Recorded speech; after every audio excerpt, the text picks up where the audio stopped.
Je n'ai jamais cru aux histoires de boucles temporelles, jusqu'au jour où j'ai compris que je n'étais pas dans une boucle. J'étais le point de jonction. Tout a commencé par un souvenir qui n'était pas le mien. Un souvenir clair, précis. Moi, assis exactement là où je suis maintenant, en train d'écouter cette histoire. Sauf qu'à ce moment-là, je ne la connaissais pas encore.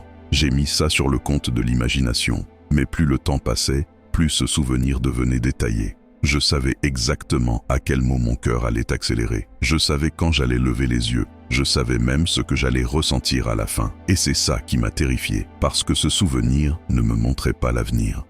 Il me montrait un instant figé, toujours le même. J'ai cherché une explication, physique, psychologique, jusqu'à comprendre quelque chose de beaucoup plus simple et beaucoup plus dérangeant. Le temps ne s'écoule pas pour tout le monde. Pour certains, il passe.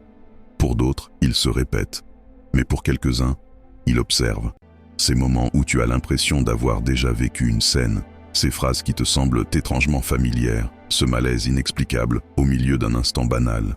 Ce ne sont pas des bugs, ce sont des points d'ancrage, des endroits précis où la conscience se superpose à elle-même.